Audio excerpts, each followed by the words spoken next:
Bagaman naunawaan ko yung pag-unawang hinihingi niya, hanggat hindi siya nagpapakita at sumusunod sa Senado, ay hindi ko matatanggap ang anumang pakiusap na hinihiling niya dun sa kanyang liham. Humingi ng paumanhin kay Senate President Francis G. Escudero si suspended Bamban-Tarlac Mayor Alice Guo.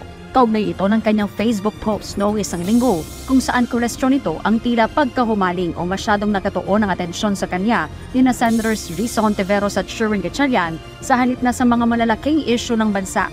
Sinagot ito kalaunan ni Senator Escudero at sinabing wala sa lugar si Mayor Guo para pagsabihan ng mga senador sa dapat iprioridad ng mga ito. Sa kanyang sulat, humingi ng dispensa si Guo kung nagkaroon umano ng hindi pagkakaunawaan sa kanyang pahayag. Wala umano siyang intensyon na pagsabihan o diktahan ng mga senador sa mga dapat nilang bigyang prioridad. Nauunawaan rin umano niya na may sariling tungkulin at responsibilidad sa bayan ang bawat mamabatas at ang layunin lamang umano niya magbigay ng suwestyon sa problemang nararanasan ng kanyang mga kababayan sa Bamban. Kaya humingi ng tulong si Guo at pangunawa kay Senator Escudero dahil hindi na umano niya magampanan ang kanyang tungkulin sa mga nasasakupan. Pero hindi kumbinsido rito si Senator Escudero. Anya, hindi niya matatanggap ang pakiusap na hinihingi ni Guo hanggat hindi ito nagpapakita sa Senado. Kaugnay hindi lamang sa pag-unawa pero para matulungan din yung kanyang mga kababayan. Dahil meron naman pumalit sa kanyang Vice Mayor para ipagpatuloy ang trabaho ng pamahalaan sa Banbat.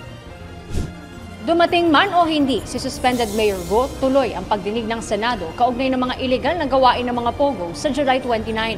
Ayon kay Senate President Escudero, pagtitiyak na rin ito na matutupad ang sinabi ni Pangulong Ferdinand Marcos Jr. sa kanyang SONA na tuluyan ang iba ng mga pogo sa bansa at mayroon na lamang hanggang katapusan ng taon para mag-alsa balutan. Muli namang tiniyak ng senador ang seguridad ng suspendidong alkalde sa oras na humarap ito sa Senado. Tingin ko pati siya'y naguguluhan sa kanyang kasalukuyang sitwasyon. Mahirap din naman siguro malagay sa ganitong bingit ng ang sentro ng atensyon ng bawat ahensya ng pamahalaan. Subalit sa dulo, sana payuhan siya ng tama ng kanyang mga abogado na humarap at tapusin na itong yugto na ito sa parte ng Senado para makafocus at concentrate na siya sa mga kasong kinakaharap niya sa DOJ, sa Solgen at sa Sandigan Bayan.